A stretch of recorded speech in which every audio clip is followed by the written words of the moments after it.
बाल कटवाने की सजा, 2 छात्रों ने कर दी प्रिंसिपल की हत्या। हिसार हत्याकांड की सच्चाई। 10 जुलाई 2025 को जैसे ही कक्षा 1 से 12वीं तक के विद्यालय खुल जाते हैं, प्रार्थना हो रही थी और प्रिंसिपल साहब बच्चों को बता रहे थे कि किस तरह से ध्यान देना है, कैसे पढ़ाई करनी है। इसी बीच में वह बताते हुए उनकी नज़र पहुंच जाती है एक स्टूडेंट पर, और जैसे ही प्रार्थना खत्म होती है उस स्टूडेंट से स्पेशली बातचीत करते हैं। कहते हैं कि मैंने तुमसे कहा था, तुम फिर भी बाल कटा के नहीं आए।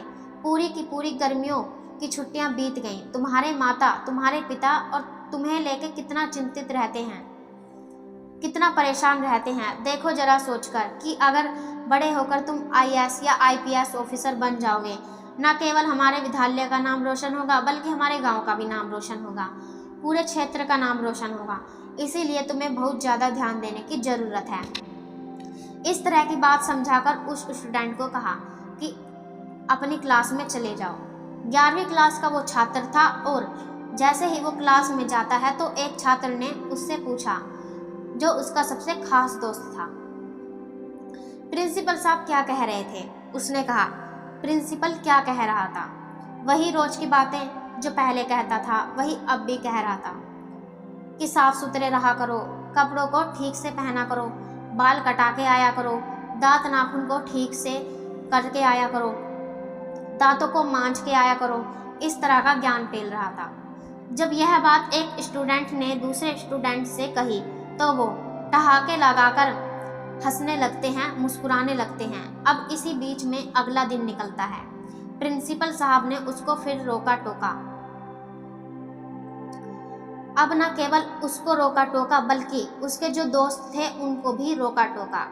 ये 4 स्टूडेंट थे जो कि एक ही गांव के रहने वाले थे, और इत्तेफाक की बात यह थी कि यह उसी गांव के रहने वाले थे जिस गांव के प्रिंसिपल साहब होते हैं। किसी ने भी नहीं सोचा था कि आगे जो होगा इतना भयानक होगा, और वह भी गुरु पूर्णिमा के दिन होगा। वो दिन जब कुछ शिष्य अपने ही गुरुओं को सम्मान दे रहे थे, उनका गुणगान कर रहे थे, उनके बारे में बता रहे थे, अपनी अपनी कहानियां सुना रहे थे। और उसी दिन एक गुरु का जब कत्ल होता है तो सोशल मीडिया के माध्यम से पूरे देश भर में इस घटना को लेकर चर्चा शुरू हो जाती है। आज की इस कहानी के माध्यम से यह जानने और समझने की कोशिश करते हैं कि आखिरकार उस प्रिंसिपल साहब की हत्या कैसे हुई और उसके पीछे के क्या कारण थे। नमस्कार दोस्तों, आज की जो सच्ची घटना मैं आपको सुनाने जा रही हूँ, यह सच्ची घटना है। हरियाणा प्रदेश का एक जिला है हिसार, और हिसार की यह सच्ची घटना है। हिसार जिले का एक थाना लगता है बास, और बास थाना क्षेत्र का एक गांव लगता है बास बादशाहपुर। यहाँ पर एक विद्यालय है जिसका नाम है कतार मेमोरियल स्कूल, और 10 जुलाई 2025 की यह बात है। विद्यालय में यूनिट टेस्ट शुरू हुए थे, इसीलिए यूनिट टेस्ट शुरू हुए थे तो प्रिंसिपल हो या फिर बाकी शिक्षक और शिक्षिकाएं वह वक्त से पहले आ जाते हैं, यह जांच पड़ताल करने के लिए कि क्या सब कुछ सही है या नहीं। इसीलिए पूरी व्यवस्थाओं को देखा जाता है, और जैसे 10 बजते हैं तो 10 बजने पर यह विद्यालय की यूनिट टेस्ट की परीक्षाएं शुरू हो जाती हैं। इसी बीच में सुबह 11 बजे के आसपास का वक्त हो रहा था। गुरु पूर्णिमा का यह खास दिन था और 10 जुलाई 2025 की यह बात थी। 2 स्टूडेंट प्रिंसिपल के ऑफिस के ठीक सामने खड़े हो जाते हैं और उन्हें गाली देते हुए कहते हैं, ओ प्रिंसिपल बाहर निकल। जैसे ही प्रिंसिपल साहब को इस तरह की बातें बोली जाती हैं, यह बात प्रिंसिपल साहब के कानों तक पहुंच जाती है। प्रिंसिपल साहब यह सोचने पर मजबूर थे कि कौन है जो इतने गंदे तरीके से बात कर रहा है, आवाज लगा रहा है। जैसे प्रिंसिपल साहब अपने ऑफिस से निकलकर बाहर आते हैं, बाहर आने के बाद देखते हैं कि 2 स्टूडेंट हैं। एक 11वीं क्लास का छात्र है तो दूसरा 12वीं क्लास का छात्र होता है। एक छात्र ने प्रिंसिपल साहब को बड़े कस के पकड़ लिया और दूसरे छात्र ने चाकू निकाला और एक के बाद एक 3 बार उनके पूरी ताकत से शरीर में भोंक देते हैं।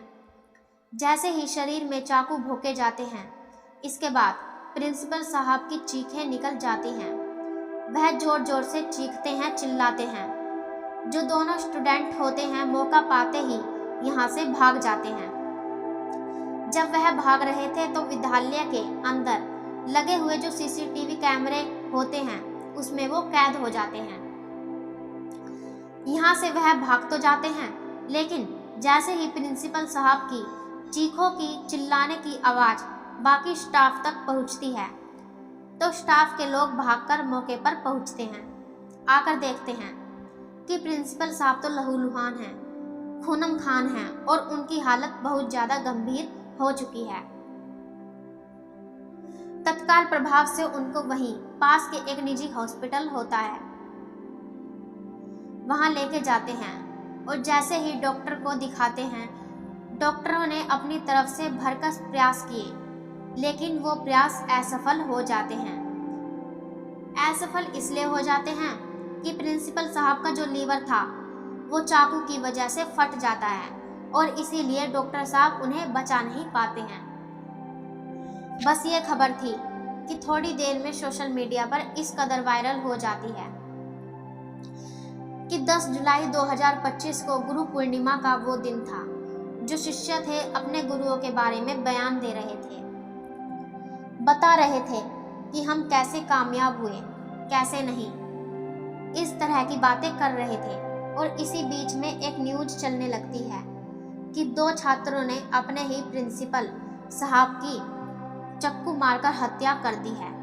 वाकई अपने आप में यह बहुत ही भयानक घटना थी, परेशान करने वाली घटना थी। जैसे ही घटना की सूचना पुलिस तक पहुंचती है, उसके बाद फिर पुलिस ने आकर मौके पर जांच पड़ताल करना शुरू किया और जांच पड़ताल करने के बाद यह देखने की कोशिश की कि वो स्टूडेंट कौन हैं, कहाँ के हैं, क्यों भागे हैं, कहाँ भागे हैं, तमाम तरह के सवाल थे।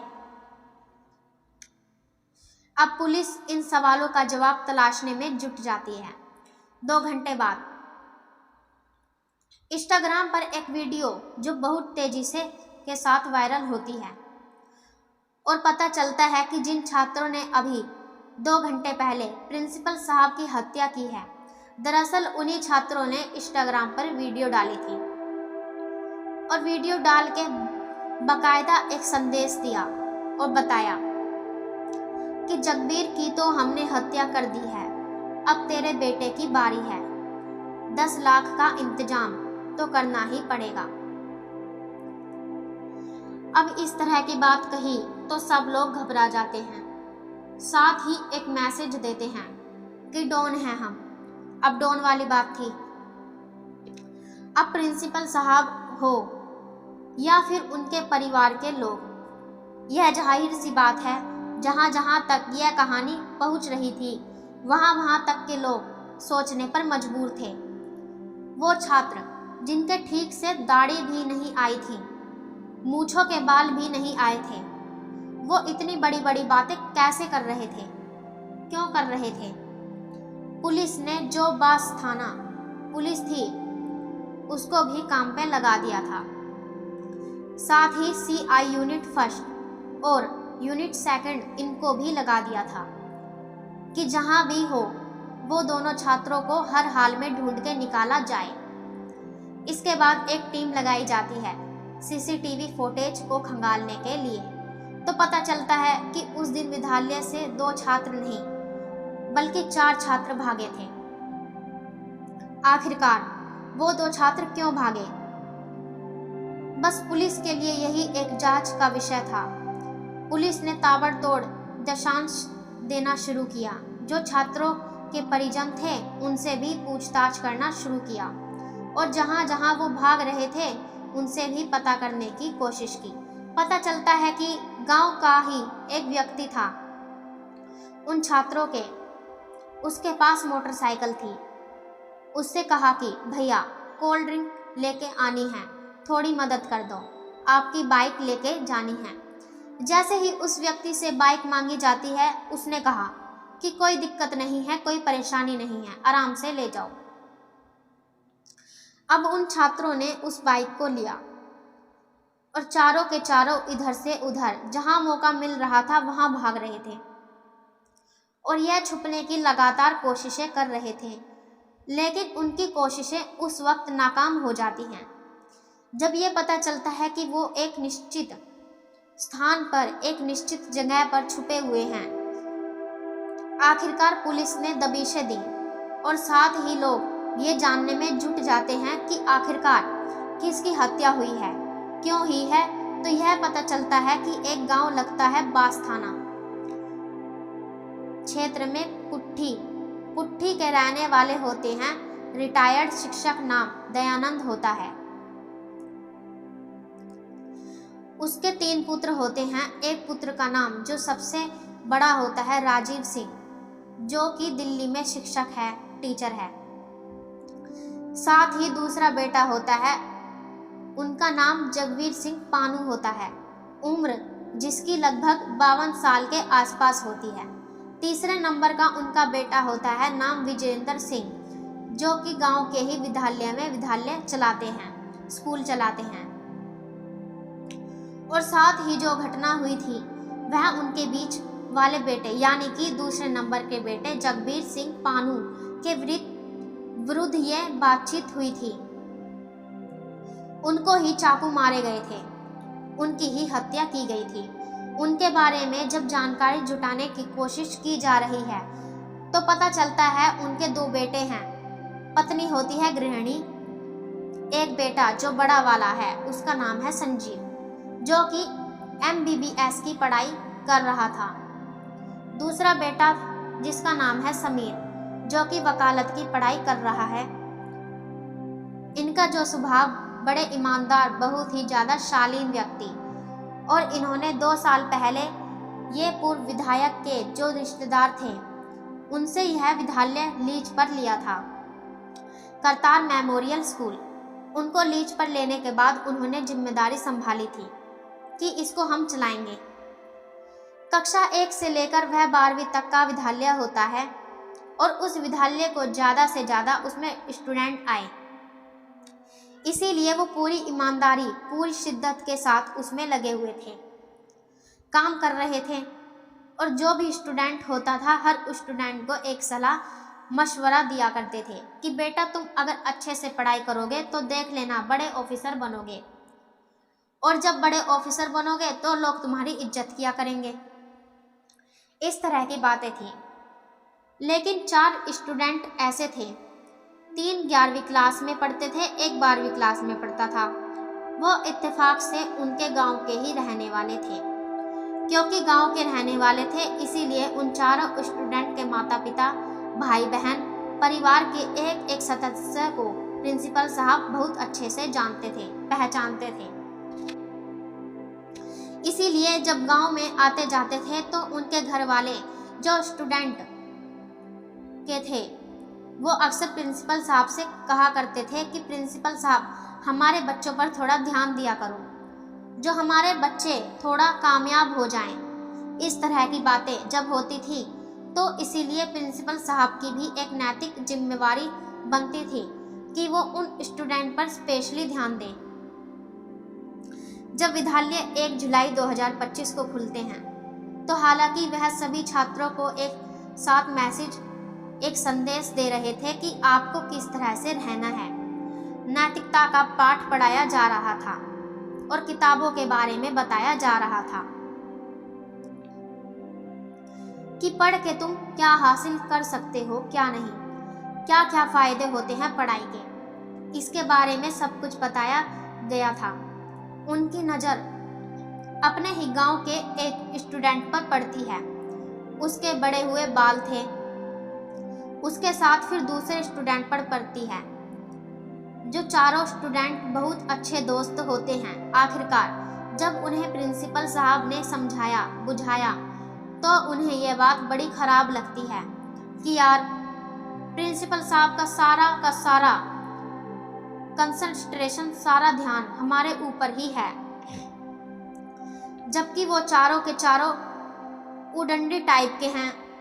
उनके इंस्टाग्राम को अगर खंगालने की कोशिश करें तो जनवरी 2025 में दरअसल एक छात्र ने अवैध पिस्तौल के साथ और गोली के साथ अपना फोटो भी अपलोड किया था, और उनकी जो वीडियो इंस्टाग्राम पर आया करती थी तो ऐसी बदमाशी वाली, ताकि वो दिखा सके कि हम डॉन हैं, बदमाश हैं, हम किसी से नहीं डरते, घबराते नहीं हैं। आखिरकार वो चारों स्टूडेंट पकड़े जाते हैं क्योंकि वो नाबालिग होते हैं, इसलिए उनका नाम लेना शायद उचित नहीं है, क्योंकि यह सुप्रीम कोर्ट की गाइडलाइन है। वो आखिरकार पकड़े जाते हैं। एक मुडाल बस स्टैंड है, वहां से 11 जुलाई 2025 को गिरफ्तार करने के बाद जब उनसे पूछा जाता है तो उन्होंने भी वही बताया था जो स्टाफ ने बताया था। दरअसल वो छात्र कह रहे थे कि प्रिंसिपल साहब अक्सर हमें टोकते थे, रोकते थे, हमारे ऊपर ज्ञान फैलते थे। हमें इस बात पर गुस्सा आता था, इसीलिए 2 छात्रों ने तो चाकू का इंतजाम किया और 2 छात्रों ने कत्ल का इंतजाम किया। दरअसल जैसे ही सुबह के 10 बज रहे, उन्होंने कुछ इस तरह से रोका टोका और प्रिंसिपल साहब को एक ने पकड़ा और एक ने उन पर लगातार ताबड़तोड़ चाकुओं से वार कर दिया और प्रिंसिपल साहब की हत्या कर दी। फिलहाल पुलिस ने इन चारों को गिरफ्तार कर लिया है और गिरफ्तार करने के बाद जो बच्चे की जेल होती है उनको वहां भेजा जा रहा है ताकि उन्हें सुधारा जा सके, उनके अंदर कुछ अक्ल दी जा सके। लेकिन शायद वह सुधरने वाले नहीं हैं, क्योंकि अगर वह सुधरने वाले होते तो प्रिंसिपल साहब की इतनी अच्छी बातें उनके दिमाग में नहीं आई। साथ ही सोचने वाली बात यह है कि उन चारों स्टूडेंट को शायद उनके गांव के लोग, आसपास के लोग, इलाके के लोग कभी माफ नहीं कर पाएंगे, क्योंकि उन छात्रों ने जो किया है पूरी बिरादरी पर एक तरह का कलंक लग गया है। उसके माथे पर एक सवाल या निशान लग गया है कि आखिरकार स्टूडेंट कैसे होते हैं जो अपने प्रिंसिपल साहब की हत्या कर देते हैं।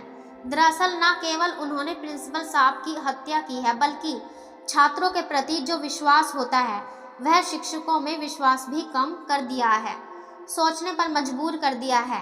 वाकई शिक्षकों के साथ साथ माँ बाप की भी जिम्मेदारी बनती है कि अपने बच्चों को बचपन से लेकर ही सोच के चलें कि वो क्या कर रहे हैं, क्या नहीं कर रहे हैं, किसके साथ उठते हैं, किसके साथ बैठते हैं, वो कितना मोबाइल यूज़ करते हैं, मोबाइल पर क्या चीज़ अपलोड कर रहे हैं, सोशल मीडिया का कितना दुरुपयोग कर रहे हैं। कहीं ऐसा तो नहीं किसी बदमाश के या किसी डॉन के इन्फ्लुएंस में आकर वो कहीं गलत कदम तो नहीं उठा रहे हैं। माँ बाप की भी अपनी जिम्मेदारी बनती है ताकि भविष्य में किसी नए प्रिंसिपल साहब की या किसी नए शिक्षक की इस तरह से कोई हत्या ना हो। दोस्तों, इस पूरे घटनाक्रम को सुनाने का उद्देश्य किसी को परेशान करना नहीं है, किसी का दिल दुखाना नहीं है, बल्कि आपको जागरूक करना है, आपको सचेत करना है और एक बताना है कि जो शिक्षा के मंदिर होते हैं वो एक ऐसी जगह होती हैं जहां पर माँ बाप भी अपने बच्चों को भेजकर बिल्कुल पूरी तरह से निश्चिंत हो जाते हैं। और बच्चों की भी अपनी जिम्मेदारी। एक दौर ऐसा था कि अगर शिक्षक ने देख भी लिया तो स्टूडेंट नज़र छुपा के भाग जाता है। अब इतना बुरा लगता है छात्रों को कि अपने शिक्षक पर वो हाथ छोड़ देते हैं, मार देते हैं, गोली चला देते हैं। यह वाकई शर्मनाक बात है। इसके लिए जो शीर्ष पर्दों पर बैठे हुए लोग हैं, जिनकी बातें ज़्यादा सुनी जाती हैं, उनको नैतिकता का पाठ जरूर पढ़ाना चाहिए। धन्यवाद।